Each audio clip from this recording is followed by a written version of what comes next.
All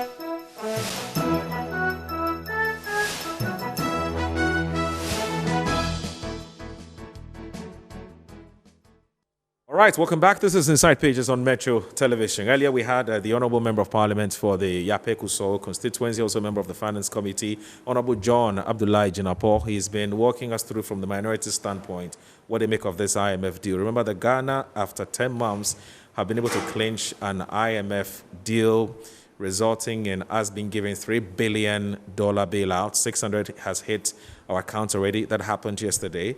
And but it's not free money. It's come with its own conditions, and the conditions is what the Honourable Member of Parliament is walking us through and asking us to brace ourselves for really, really tough times ahead. And he's been giving us specifics in terms of what we should be looking out for, both for corporate and us as individuals, and so on and so forth. And we lost him. We'll get him back to finish off with the issue of, with the issue of employment, because that's very critical. If you want to really judge the quality of the economy, check the employment rate or the unemployment rate. So it's got it very critical. He's going to come back to us and tell us what he makes of what the IMF have said. I'm actually looking for that particular paragraph so that I can read it for you to, or read it to your hearing. And also the issues about whether I don't know whether the fears that the minority or some persons have said is founded, which is that a lot of the debts that are being owed, these external credits, are going to be front-loaded to future governments to pay. And that's, again, some said it's very frightening. So you take over a government in 2025, you're bombarded with debt everywhere, and you really can't do much because you have to pay these debts, And also, whether he agrees with those who feel that the ordinary citizens are made to bear more of the brunt for somebody else's failures, and whether he agrees with those who think like that or he thinks it's unfounded. So those are the things that I wanted to find out from him, but we lost him. When we get him back on the line, we'll continue from there. But whilst at it, we have in the studio 3 soldiers. They've been to war. Some of them survived, some of them did not. And I do have in the studio can I call him honorable member? Not yet. But Baba Sadiq, as we affectionately call him, is the former CEO of 3 Network, and he contested Okaikwe Central constituency. It was a constituency a lot of people were looking up to because there were people who felt that it would be a difficult task for him, but he's proven his critics wrong. He gave his contenders a whipping. The margin was very big, and he's joined us this morning to have a conversation about his own personal experience, because it's actually his first time. So he's going to share experiences with us. Well, Sadiq, good morning.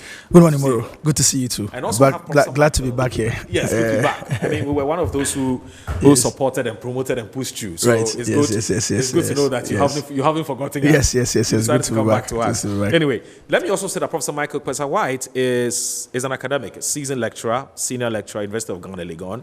He decided to give this parliamentary elections another shot for the second time. His constituents say, look, we like you, but maybe this is not your time.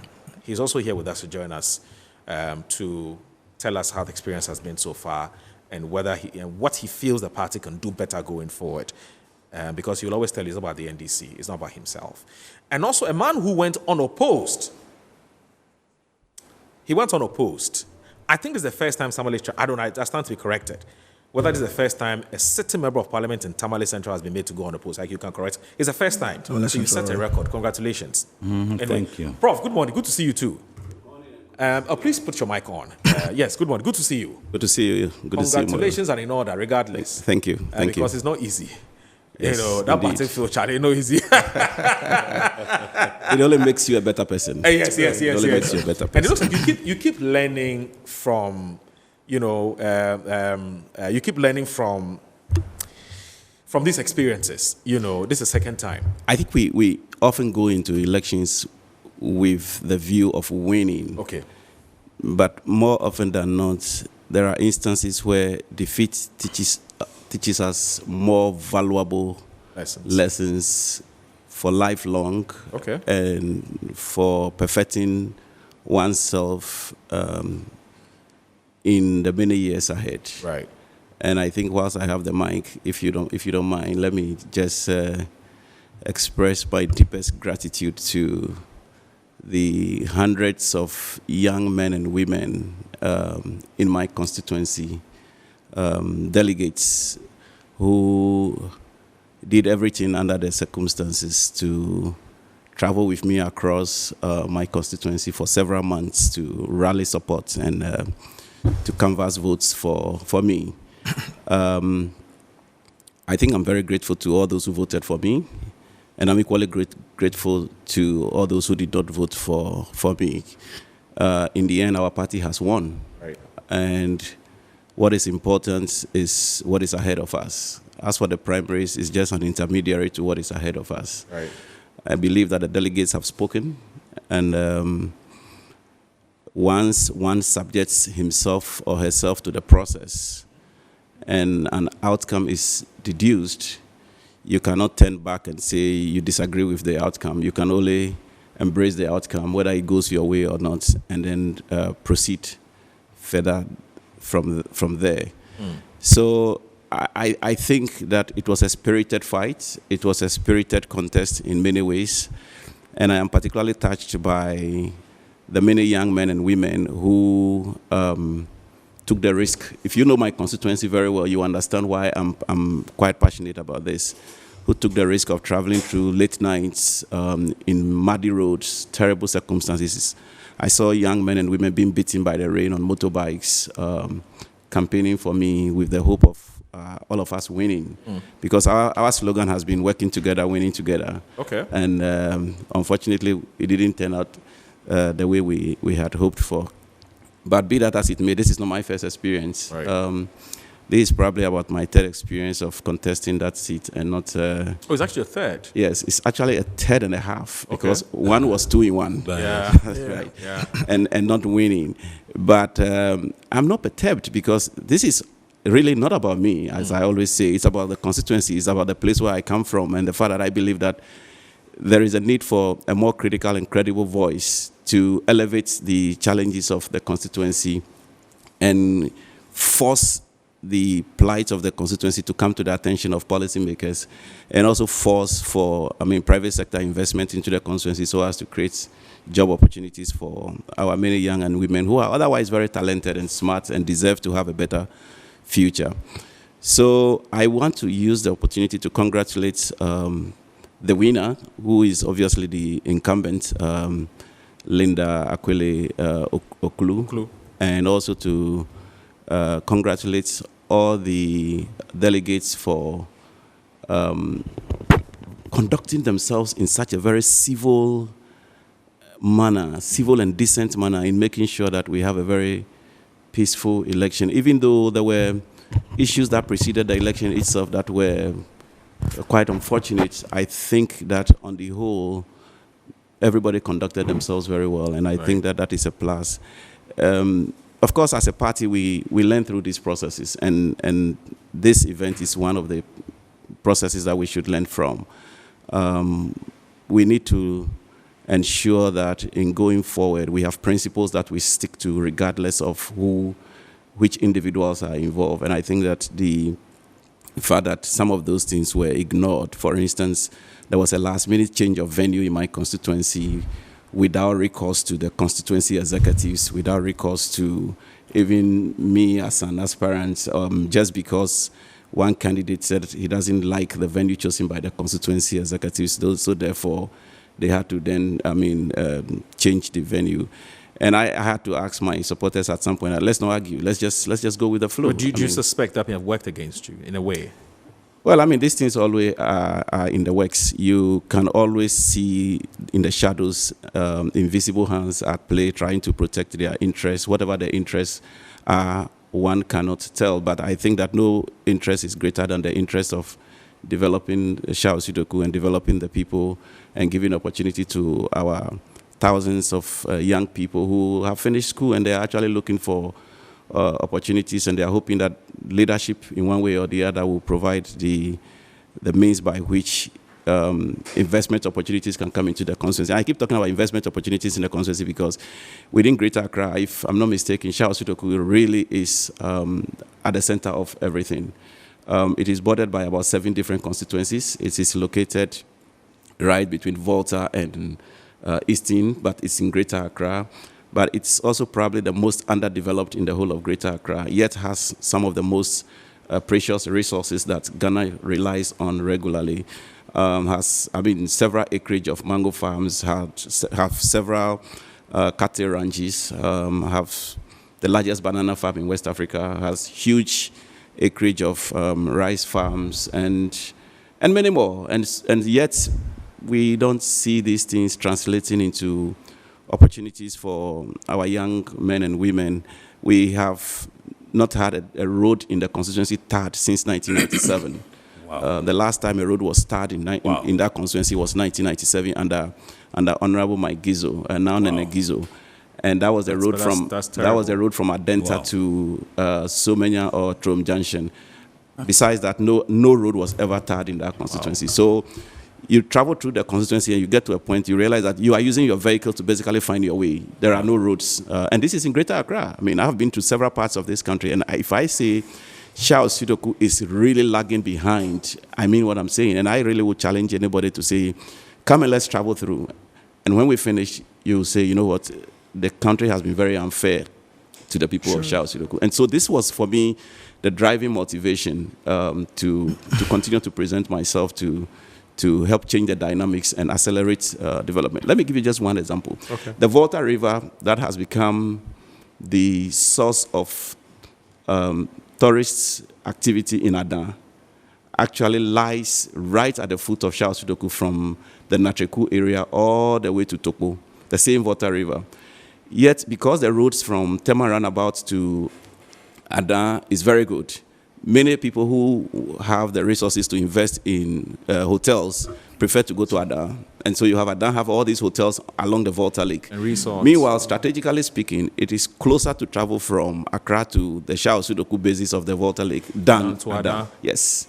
So there is great value in talking about the roads. But the irony is that more than 50% of the stones that are used in constructing roads in this country come from Charles Sudoku. Are harvested from Charles Sudoku, with over 28 to 30 quarry companies in there. Yet the last time a road was constructed there. You know, sometimes when I speak about these things, I speak with a lot of passion and to a certain extent also pain, because I feel that the people in Charles Sudoku have been shortchanged, and nobody is speaking for us. Nobody is talking about our situation. Even with the dilapidated nature of the road, we have the largest banana farm in West Africa in that constituency, supplying the European markets. You will imagine what would have happened if the roads were good and many more investors drove in or moved into the place to put their resources in there. You will imagine what will happen with jobs. The banana farm alone, I'm told, employs between 3,500 and 4,000 people on its operations.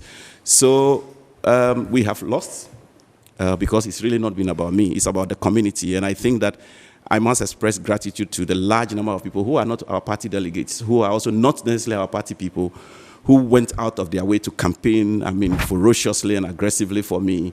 It appears that between the community and development currently stands the delegates.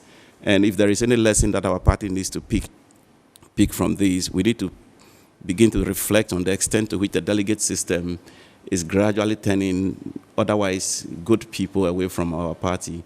What we did in 2015 was not perfect, where we allowed the general membership of the party to vote was not perfect. But I believe that there was significant room for that particular thing to be perfected. There is nothing better than expanding the electoral college to include all party members in good standing. And I think the challenge in 2015 was that some people manipulated the lists and gave undue advantage to others. But there are ways of doing this in making sure that you have clarity of the list several months or if not years before the primaries. And I think that at some point the party may need to take a serious look at this. I'll come back to you. And you know, when they're listening to you, just like when I'm listening to Baba Sadiq or Honorable Murtala, I have to ask myself, why aren't you in Parliament? You know, because at Parliament is all about advocacy. Of course, we know that, you know, that role is gradually changing because of the realities confronting us, where they've been turning to development agents. You know, today you can't see a member of Parliament without taking care of people's school fees and so on and so forth. So I'll come back to you. But one of the accusations that have been leveled against you, because we do we talk to people by virtue of the job that we do, because we also need to do some research beyond what you tell us. But some of your constituents say, and you're not supposed to respond to that, you'll come back, they say you're too academic. So when they come to you, Charlie, they want to talk to you about certain things. Yeah, they tell you understand the thing. Charlie, you take them to classroom. Don't you to break it down to the realities of politics today. They think you're too academic. So I'll come back to you and ask, can you de-academize yourself? Small, so that in case you want to go the next time around. That's the only thing I've heard, honestly. They find it a bit difficult to relate to you as comfortably as they relate to, say, a hairdresser. You've got to find the perfect balance. Carpenter, maybe you have an opportunity to, sort of reconscientize or to reorient people's minds about really what the role of an MP is, primarily, even before we talk about paying school fees and so on and so forth. Congratulations again, Honorable. I mean, you've made history. Comrade. Tamale Central. I say comrade. As a comrade, okay.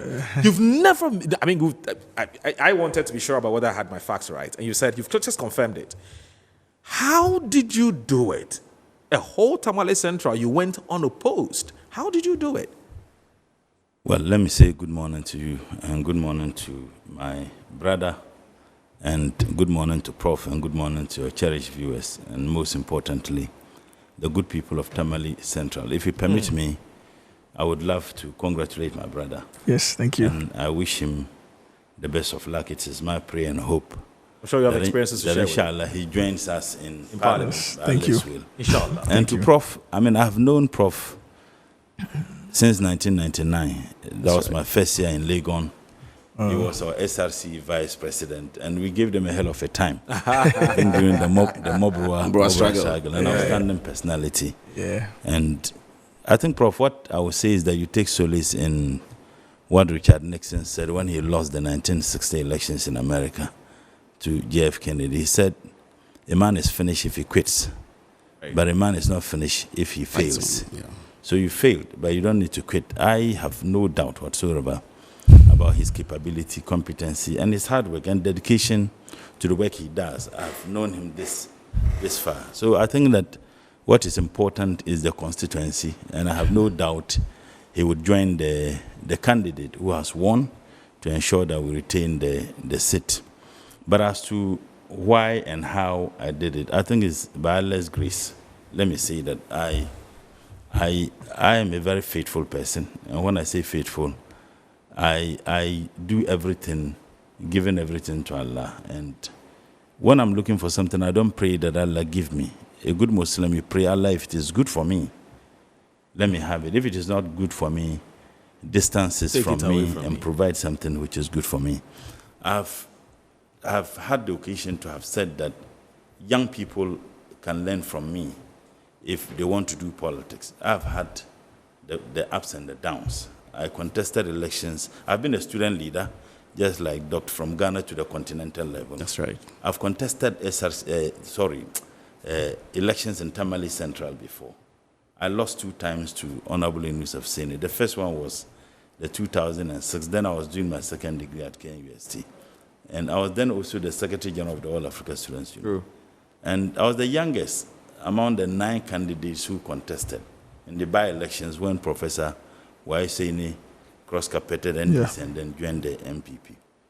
When I lost, I demonstrated something which I believe strongly occasioned my comeback in Tamale Central. Out of the 9 candidates, Honorable Yusuf Sene won. I was the only person who congratulated him. That some were very angry, and you could visibly see they had to walk out. The youngest among them, I congratulated him. I followed him to his house. One thing that happened, and my current constituency chairman would attest to this, and many other people I shared, the story with. 2 of the candidates who contested with us and lost called me and asked me to go as an independent candidate. They were willing to finance my campaign. As a young person, I knew I had time. I was very young. If I had done that, I would have destroyed myself and destroyed the NDC. So I refused to do so without even seeking the advice of any elderly person, because I knew right then that it was not the best thing to do. So I did. In 2008, I contested again, and I lost to my senior brother, Honorable Yusuf Sene. I never took offense. We lost Nanton Sida, went and contested, became the MP, but that is history. But when I came back to Tamale Central, people observed what I did when I lost the elections in 2006 and 2008. They knew that, yes, I lost, but I was never angry, even though I felt it. If you spend your little resources, and I didn't have anybody supporting me financially. Right. If you had little resources, your time, everything dedicated. But because of that exemplary demonstration of understanding that the NDC was bigger than me and any other person, I believe that that occasioned the victory I had in the primaries run up to the 2020 elections. This time round, I went into the elections by Allah's will, unopposed. Unopposed, I believe strongly, one, Allah's grace, but most also significantly, the kinds of work we did. Right. I'm a development planner by profession, so before I contested, I knew the challenges confronting Tamale Central. And if you permit me, I'll just enumerate a few of those challenges.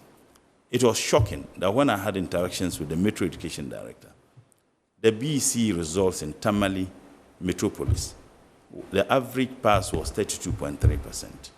And in fact, districts outside Tamale or beyond Tamale, students were doing better than students in Tamale Metropolis, particularly within Tamale Central. So I knew education was a huge challenge. Two, I knew that there was going to be a problem of water in Tamale. And I got to know this when I was the MP for Nantong.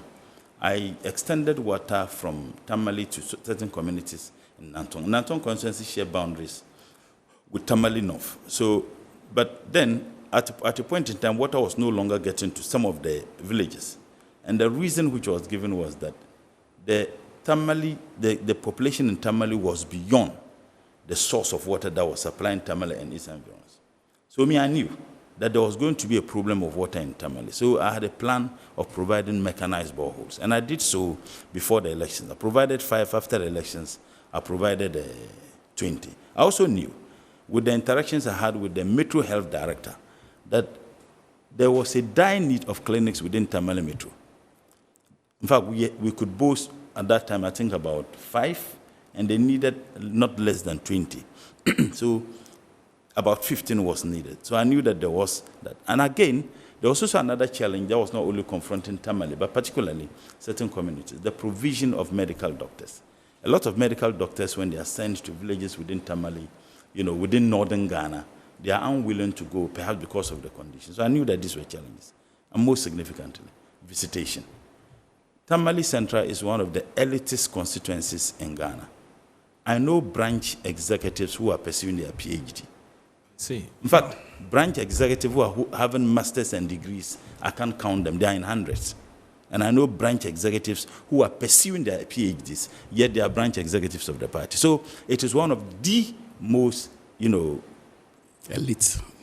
constituencies. These are very well educated folks. Very, very educated. Yeah. Very, very well educated. So I knew what the people wanted. So sincerity in terms of leadership indeed mattered so much as far as Tamale Central is concerned. So what I did first was I organized free extra classes, which was supervised by the Metro Education Director, and they got examiners who took the students. The first year we did it, the average pass mark rose from 32.3% to 50.9%. So there was a direct correlation between the classes and the performance. In fact, we ran the classes for 6 months, every day. I was the one paying the teachers, provide the teaching and learning materials. When they were going to write a BEC, I didn't provide them with only mathematical set. I provided each student with T&T for the 5 days they were engaged in the exam. Because I do know that because of economic circumstances and conditions, particularly something that has been actually plunged this nation into as a result of this incompetency of government, I knew that families were struggling, so I did so. The second time when we did the classes, and I did it in 4 centers, ironically, you had students from other constituencies who were participating in it. It rose from the 50.9% to 62.something%. So there's a direct correlation. Again, because of the provision of the clinics within Tamale, I got Qatar Charity. They provided a very huge clinic in Tamale Central, and I furnished the clinic. Currently, there's another clinic I'm putting up. We're at lintel level at Sakasaka, just in front of the Afajura Mosque. That's what we're providing. There's another one we're working on at Gombe, and I've gotten an institution that is willing to provide a 50-bed, if you like, clinic for the community. Now, how do you man those clinics? You need doctors, you need health workers. So I then came out with a package. Apart from paying students' fees, which I believe every MP does, I had a program to finance medical science students because the education of such are very expensive. I knew that there were a lot of students within Tamale brilliant who would have didn't have the to wherewithal. pursue medicine and other sciences. Okay. But because they didn't have the money, the first year we paid the fees of 10 medical science students. 100% we financed the fees. So the parents are just to provide the feeding and others for them to go to school. In fact, interestingly, there are some of them I even pay their hostels. And that one I do it outside the program because they simply do not have anything. Some every week or every month I have to send them Momo because they are very brilliant students, but they don't have. We had 10 medical science students. Last year, the number increased to 20. So those we paid first, their second year paid their fees, and I paid the fees of the what's the name? Those in the first year. So we have 20 medical science students. Next year is going to be 30. Next 2 years is going to be 40. The plan is that by the next 6 years, Tamale Center should boast of about 60 medical science students. So I want to use your medium. I cannot do it alone. I have been able to do this. Anybody who is willing to assist, financial support. I am fully and prepared willing. I mean, if you are a Muslim, this is what we call Sarakatul Jariya. Right. In Islam, when you provide education for someone, you provide water for someone, that you get the reward even after your death. So I want to use the medium to appeal. It was so huge because I had 2 streams, second year, first year. Next year, I'm going to have 30 students. And those second year pay the fees, they will move to third year, have to pay their fees, pay the fees of the second year and then the other students. So this, for me, was tremendous. And it is not just for only Tamale. It is for the entire northern part of the country. Because I told those students that, look, the benefit that we are getting today is as a result of everybody in the north. So when you finish the course, when you are posted anywhere, you should be prepared and willing. Some said I should bond them. I said, no. I leave that to their consciences. So that after the education, they should be willing to serve anywhere in Ghana, not necessarily not in Ghana. Again, we have 18 wells in Tamale. I provided mechanized boreholes for each of these. In fact, the boreholes are provided. I virtually mortgaged my MP's common fund. That's what I did. So the contract was awarded by the Assembly. The person provided the mechanized boreholes. And I can tell you, if you go today, within Tamale Center, they are dependent on the mechanized borehole, without which there would have been a huge challenge. There is serious water shortage in Tamale, particularly within Tamale Central. But because of my background as a development planner, I knew that there was going to be a problem of water. So I had to do that already. Again, I got Ghana Gas, and they provided an AstroTurf, which is about 90%, complete for the Tamale Center. And I have to thank my senior brother, Honorable Haruna Idrisu. He actually helped in ensuring that I got those things and many other things. For me, what is significant is the visitation. Okay. I've also completed the building of some schools and many other. What is important is the visitation. I visit the constituency every week or every other week. Every other week. They value that. Yes, they do. They do. They value that so much. Every week or every other week, I am in the constituency. I see. And what I do is that anytime I'm available, one thing I have noticed, that my constituents do not come to my house so much. And there's a reason. Yeah. Anytime I get to the constituency, I'm always in the constituency. So the reasons why they would have come to my house at 5:30, those reasons are taken care of because I'm with them. Yeah. So sometimes I hear some of our colleagues by 5 a.m., you find a lot of people lined up in their homes. Right. They don't come to my home that way because I'm always with them. Sure. So when I see people in my home at such odd hours, I right there would know that there are problems that ought to be addressed. So I just want to use the opportunity to thank the people of Tamale Central, the constituency executive, and the constituency chairman happened to be not just a friend, a brother. He's been with me through thick and thin. The entire executive of the NDC in Tamale Central, the ward coordinators, the council of elders. We have council of elders who are so concerned about the progress and development of the constituency. And many other people who necessarily do not hold any position, but they contribute significantly. But when we get to the reasons why I think that the elections went the way it went, and the reasons behind why people would vote in a particular way, maybe perhaps we'll come back to that because I want to find out from you whether what you knew about the ABA Fuseni matter, whether you knew there were problems there, and whether you did anything as a friend. Not as a friend, as a senior brother. As a senior brother to sort of intervene. Let me come back to Baba Sadiq. Baba Sadiq, I mean, it's for me, I said it's only people who are naive Right. who would have said that you didn't stand a dog's chance, because if they understood what you were made of in terms of your ideology or philosophy and the kind of work that you had done, as far as your constituency is concerned, both in terms of, I mean, I'm talking about academic work and also grants work, into supporting people and so on. It would have been difficult for you not to win. But from where you sit, you sat back, you've analyzed everything. Where do you think you got it right? Or how were you able to pull this off? I think my strategic outlook and the point I made to a lot of my team members initially was that if you look at my professional reputation, if you look at what are my noble achievements in the media industry and the political experience I've gained working for the party as spokesperson and running around on the campaign, I was saying to everybody that all of that competence should mean for something. Right. And so I brought that strategic mindset I've had, which had helped me weave my way in my industry to bear. Right. And the most important, I think that it was a team that I had. I was fortunate to have had some of the best guys, a combination of young and old, with some of the more experienced older guys guiding from behind. But there was this young, energetic, ambitious team who were more than ready, more than willing to make that impression in the constituency. And so I was fortunate to have had them. I mean, we had sleepless nights, we were working, we kept on going beyond, because the point was that we needed to show the fact that the constituency had missed that refreshingly different leadership that we were supposed to have. Right. And when I listened to Honorable or Comrade Mutala, for instance, talking about some of the significant things he's done in the constituency on the basis of his insight on development planning, for instance, I think and I look at them like, wow. I mean, these are not significant things I see in our constituency for the 11 years that we've had an MP. Right. Okay. I mean, we can't boast of a modern public hospital, for instance. As it stands now, you do not see or know if there's any ambition to do anything in that regard. A number of the things that Honorable or Comrade have spoken about relative to how it's going to have a certain positive impact in the long term, we haven't quite experienced that. And then again, when you think of the quality representation that you need in terms of advocacy on the floor of Parliament, it's almost non-existent. Every time you say, please pull your mic back a little bit. Back, okay. Good.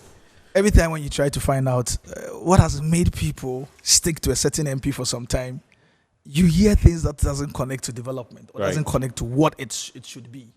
Of course, we all understand that the role of the Member of Parliament is supposed to ideally, or from the Constitution, is limited to legislature and lawmaking.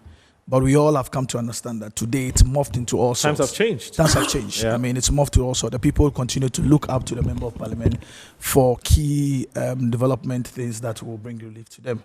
And so that has been missing in the last 11 years. Of course, in the last few months, having stepped into the race, I've seen that, or we've noticed there's a bit of an attempt by the current MP to sort of try to show and improve that he's been at it. But a number of the things that he continues to showcase are still low-level things that the Member of Parliament today, having had the benefit of 3 terms, shouldn't be talking about it. You think it's mediocre? Here, it's mediocre. I mean, here you're listening to Comrade, for instance, talk about his big intentions to have a modern public hospital or clinics in this constituency. Look at how he's actually trying to think of the future and get involved in actively get involved in the training of personnel that would eventually work in this particular hospital. He's thinking long term. That line of sight is there. I mean, if I look at what Susu had done in Medina, under one term, he didn't have to wait to have 3 terms. Realizing that unemployment is big and the young people in this constituency is a lot, he's established a job center, which is significant. Our constituency, regardless of the fact that we have a lot of young people, doesn't boast of a job center. I doubt if the current MP today, if you ask him how many young people he's aware beginning of the year that are interested in certain sectors of the economy, he cannot tell you. I mean, he cannot tell you. You do not experience or know that big overarching vision to having to let the people and bring relief to them. It's non-existent. Every year you just wait towards the end of the year, he just comes and he's nice to the people, he signs some goodies here and there for them, and they get elected. And that's the point that we've been trying to make, that this is mediocre. We need to elevate the conversation. We need to elevate the discourse Mr. Professor White has spoken about some of the significant infrastructure projects that's needed in this constituency. For instance, I've had to organize an activity in the constituency where I've dealt with a lot of young people when I did the Wilderland at the Shire Forest Reserve. The potential is there. And after the Wilderland in the Shire Forest Reserve, where we had almost about 200 of young people from the constituency that was working with us for a period of about 2 to 3 weeks where they were earning a stipend, we've seen the Shire Forest Reserve itself, the visitations to the Shire Forest Reserve increase by more than 130% over time. And this is direct benefit. It's more or less of an economic system where we created. We need to be able to experience that in Okaikwe Central. It's a peri-urban constituency. It's in the heart of Accra. It is not enough for the MP to almost always attach himself to projects that has been done by central government and claim it. It's not enough. I mean, when you ask, what exactly has he done? Well, why not? He can claim that he lobbied for it. How did he lobby for it? I mean, you and I, and I've made the point to you that when the Circle project was done, part of the contract, a lot of people know this, was supposed to come with a certain upgrade of inner roads in Accra. The inner roads in Accra didn't quite happen until about 2020 as part of the contract. How does the MP of the constituency align himself to something like that had been planned by the previous government and claim it is his? How does the MP continue to claim the schools that had been built in the constituency as his? This is mediocre. And the point we've been trying to prove to even the party people is that it's time to elevate the conversation. It's time to walk the talk. It's time to offer a refreshingly different leadership. And that's what myself. So in a sense, what you're saying is that Okaikwe Central deserves better. It does. And you want to prove to the people of Okaikwe Central that they've been taken for granted for too long. Exactly. And that if they deserve, if I want to put it in numerical terms, if they deserve 100%, that's what they deserve. Yes. Nobody should give them 20% and expect them to be happy. Exactly. You have what it takes to give them all the 100%. Exactly. Okay. And that's the point that we made to the party. And I'll come back to you about external forces, because it appears to have been, it's surfaced quite strongly in the conversations that have taken place so far with interactions with some of the candidates. And they're talking about external forces. You mentioned that quite subtly, and where you think that it's not necessary, it's about the NDC and so on and so forth. But I'll come back. But let me also say this. Whilst at it, I had a message from the member of parliament, but the parliamentary candidate for Ketu North. That's Edem Agbana, who's a former national youth organizer of the NDC. He's been watching. He sent a message and said he's been picking a lot of lessons from what his seniors are saying, and he intends to do ABCD. So he will join us briefly for about a minute or two to tell us how he also feels about his victory and what he intends to do going forward. So Edem Agbana will be joining us at some point for Zoom. But Prof, I'll come back to you. Like I said, I'm told the biggest challenge they have, or their challenge, not the biggest, but the challenge they have with you is that it's relatability. They feel you're too academic for them. He's academic. They want you to come down to their level. So even before you finish, let me start addressing it for you. And it escaped me to congratulate Siddiq for his victory, and also to. He pulled 682. I mean, that's amazing. I really was about 200 and something. I really hope that it becomes a launching pad for him to win the ultimate, and we will all be in your constituency to rally support for you. Wow. And as for Mutala, I'm not surprised that he went on opposed. We've known each other for long. I mean, and so I think that is kudos to both of you guys. Yes. But this issue about being academic, why should what is supposed to be my advantage become my disadvantage? Yeah. Look, one of the major roles of a member of parliament today is the ability to advocate fearlessly and forcefully for the needs of your community. If you have an MP who is permanently silent in one, both on the floor of parliament, and two, in the media, you are doomed. Yeah, but if I can go to that MP for school fees, I'm fine. If I can go to that MP to pay money for me to marry a second or third wife, I'm fine. Moro, the truth of the matter is that all MPs do this. All MPs do this. Even me, who I'm not yet an MP, I can count countless number of people who have supported in one way or the other. Okay. So really, nobody has monopoly over that. Okay. But being an academic means that I am bringing something extra to the table to accelerate the development needs of Charles Sudoku. How are you able to relate that to why they don't have A, B, C, D? and how, for instance, your advocacy can bring them X, Y, Z. You know, otherwise they'll say, well, you're going to go to parliament and just talk and nothing will happen. No. Let me tell you what. Okay. Look at all the MPs that have things happening in their constituency and look at their pedigree. Extremely vocal. Absolutely. I agree with you. And I kept saying that you can do this research for yourself. We see a lot of morning shows where our party people represent. I see Honorable Mutala representing most of the time, Suhini. When was the last time you saw an MP from Shao Sudoku representing on any of the morning shows? I haven't, to be honest with you. I don't know about that is one of the problems. Right. Because you see, those programs offer you an opportunity to at least 30 seconds chip in something about your constituency. And who knows, you may get attention. Yes. Recently, there was a rainstorm in one of the communities in my constituency, Agoto, where the rain ripped off roofs of people and left them, in misery. And then I had the opportunity to be on one of your shows and one of TV3 shows. And in the course of just in my introductory remarks, I appealed to NADMO to go to the aid of the people. By the close of the day, NADMO went into that community to take inventory of the damage caused by the rainstorm. So this is just a snapshot of what could happen if you have people with the sharpness of awareness to really make sure that their communities are up and front in the national discussions or in the media discussions. But I don't think that this idea of being academic and not relating is actually true. Okay. I am sure that if you were to open a phone line for people who had experienced me one-on-one in the constituency to speak, they will tell you that that particular perception is far from the truth. The reality.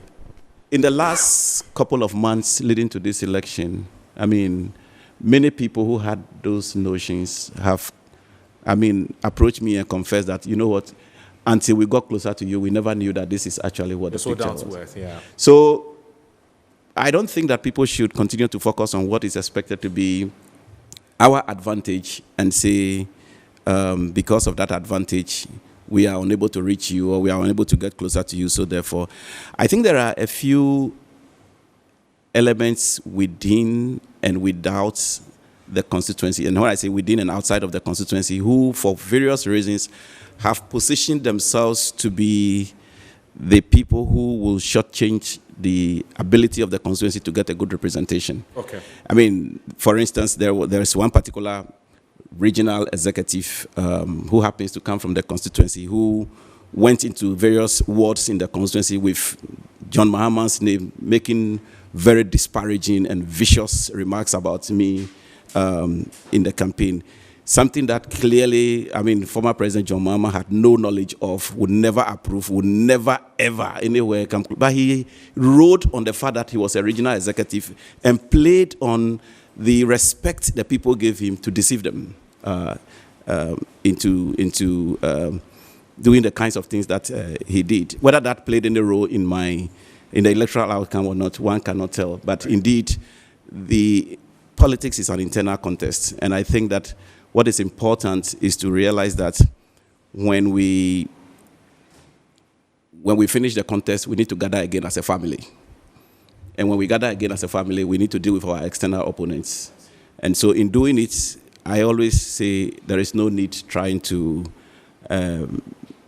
make anybody look terrible or anybody look bad or say nasty things about anybody or use negative propaganda against anybody. Rather, we should focus on the things that will develop our community. And that is what my message has been throughout the process. So it is what it is. Okay. I had hoped to win. I didn't win. But I think that the most important thing in all this is that there is life. Right. And as long as there is life, there is hope. And as long as there is hope, there is a possibility of better things to come. Okay. Let me just briefly speak to Edem Agbana.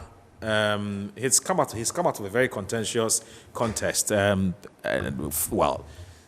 there was a contest. There were issues with the outcome. The party has resolved it. And he has had the opportunity to address his constituents and Ghanaians. But he's in his constituency as we speak, trying to do everything possible to make sure he reconciles the other interested parties. But he's also been watching us perhaps from his home or from somewhere. And he sent a message telling us about how he's learning a lot from the experiences that have been shared by his senior colleagues. That's from the Honorable Murtala Mohammed. So Adam Agbana is on. Adam, it's good to have you. Moro, thank you so much, and good to join you this morning. And let me say good morning to your three panelists this morning. I do have a very personal relationship with all three of them, and I'm privileged to join the show this morning.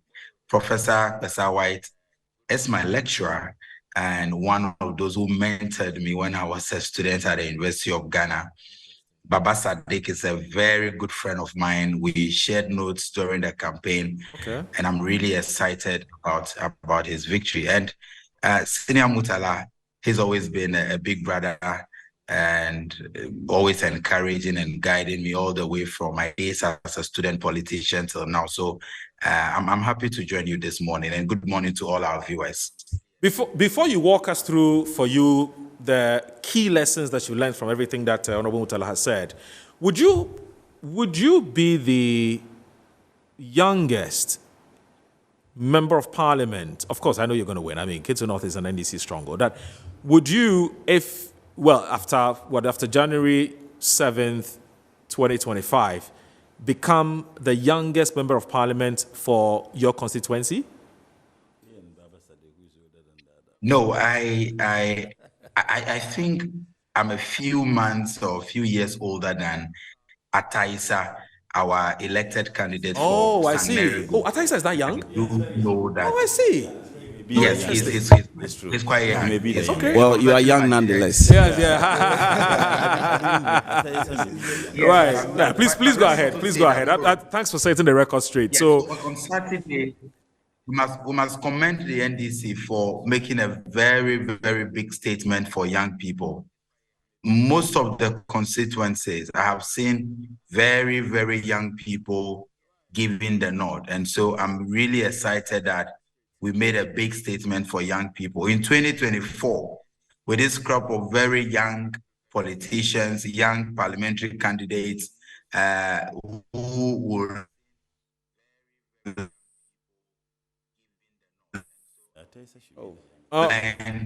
and work together with a very experienced one. This will present the 2024 general elections and win the elections and work together with His Excellency President John Dramani Mahama.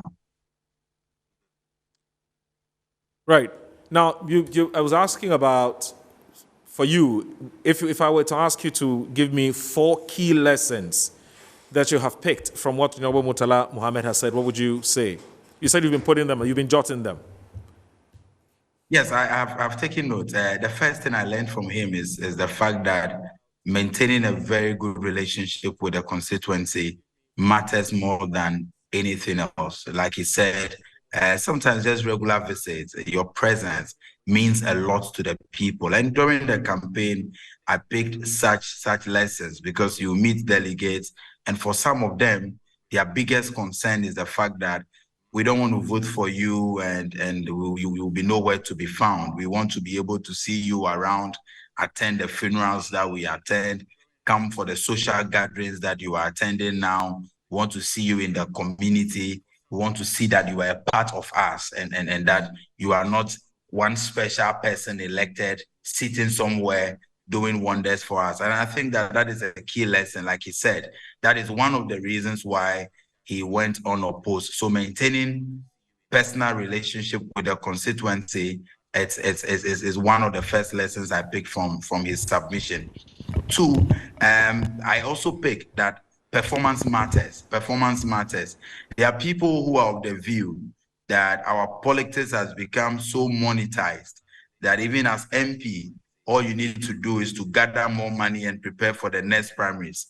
But clearly, from his narration of events and what I have seen in other constituencies, I realize that performance really matters. When the people see and know that you are performing, it even becomes very difficult for anyone to gather courage and want to contest you. So performance matters. He listed a number of things that he's done. The support to schools, to students, who were writing the BEC, WASI, and all of that, and how we have seen that performance translate directly into their performance in the WASI and in the BEC. That is also a key lesson. It means that for me as a young person, expectations are very high.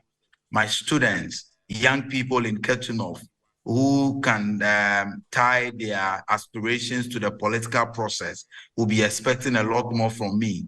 And knowing that it is possible in Tamale South, knowing that it is possible in Tamale Central, knowing that it is possible elsewhere, then it must be possible in Ketu North as well. And so those constituents of mine listening to him today obviously will also be taking note. So performance matters. The third thing I picked from him is about relationship with the party.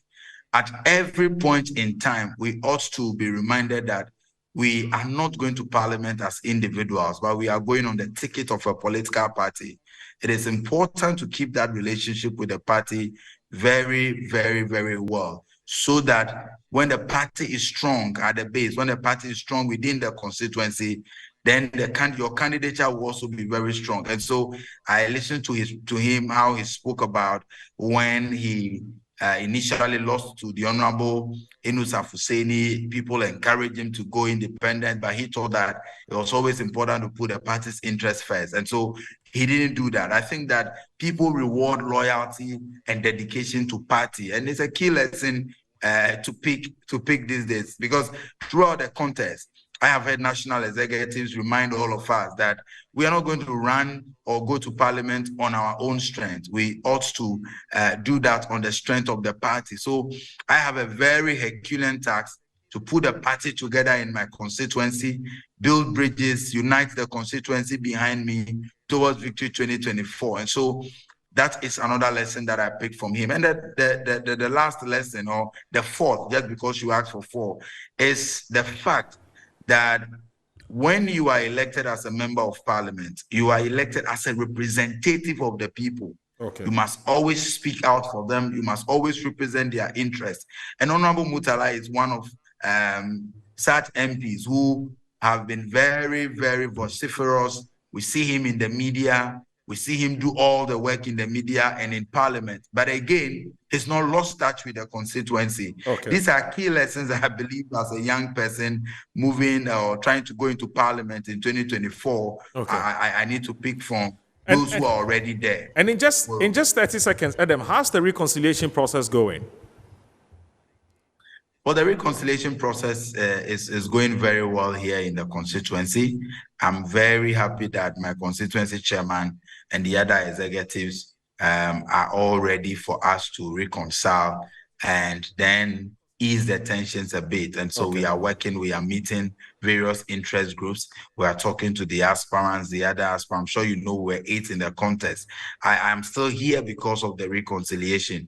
The regional executives are also moving in to ensure that the reconciliation goes very well. And so I am very hopeful that by the end of the reconciliation process, all interested parties and stakeholders will unite behind a common purpose, will all rally around the flag and move Ketu North NDC to higher heights. My member of parliament, the Honorable Dr. James Kuchi, is also lending himself to the process and supporting us as a father. So I believe that by the end of the process, all of us will be on the same page and aim at the 85% votes that the NDC is aiming to get in Ketu North in 2024 general elections. Okay. That was one of my promises to the delegates, that when elected parliamentary candidates, I will make sure that we have more than 90% turnout in the Ketu North constituency in 2024. Okay, and over 85% the votes must go to President John Dramani Mahama and to me as a parliamentary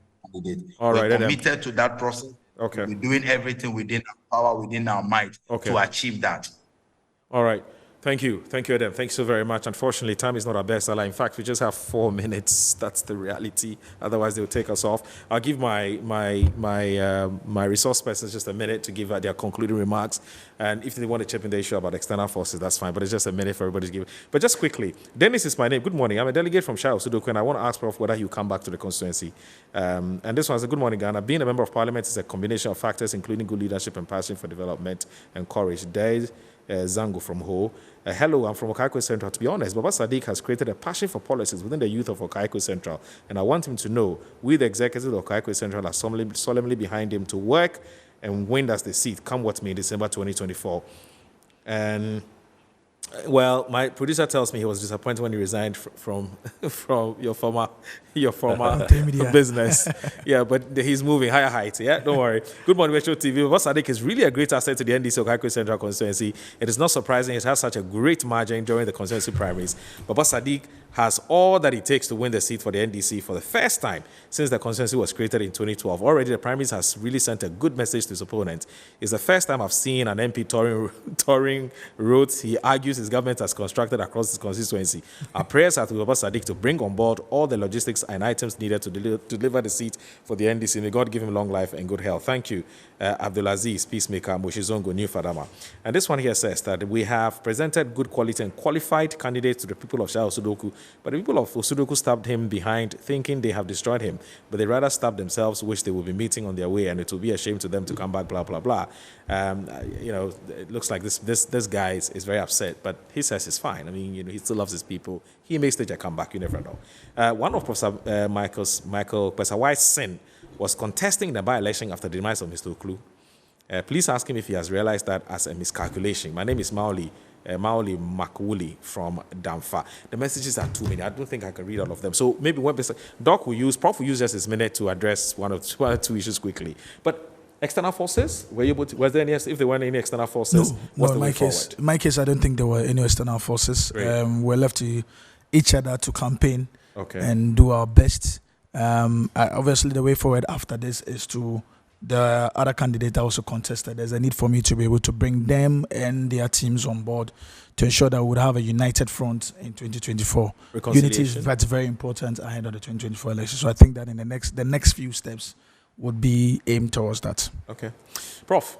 Well, I think that first of all, this issue of external forces tend to happen in constituencies that are perceived to be the party's stronghold. Oh. And so it's not surprising that Baba Sadiq he didn't witness it in his place. But let me say, I think somebody asked whether I'm coming back to Shao Sudoku. The question is very ambiguous. I'm in Shao Sudoku. I'm not going anywhere. I'm still there. I mean, I'm not going anywhere.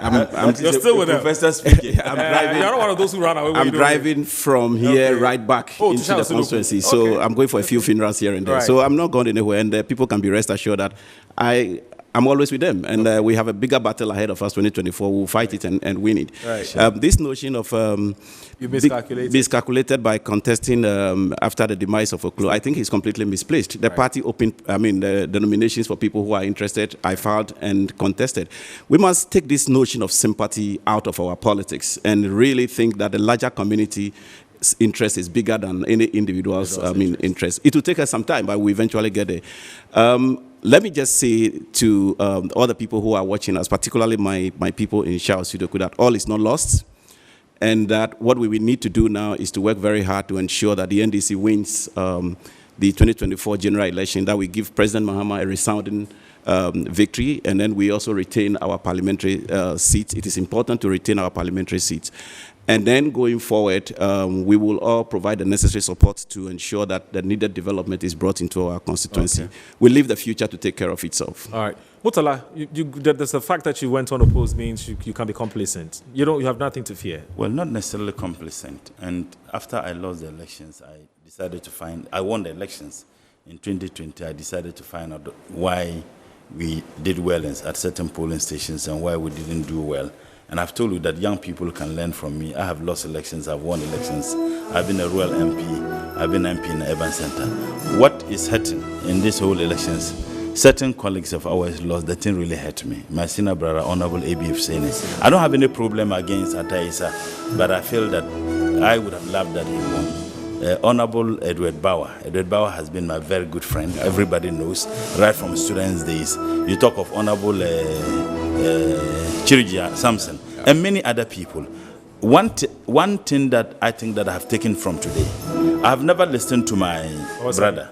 I listened to him, and it is very encouraging. Very if you look at the NDC, NDC has young people than the MPP. And all the young people in NDC, we are material. So there's so much hope in NDC. And looking at them, it is my prayer and hope that he comes to Parliament.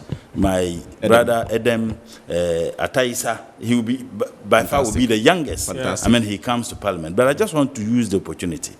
Those in Sanargo, I watched certain videos that I wasn't so happy.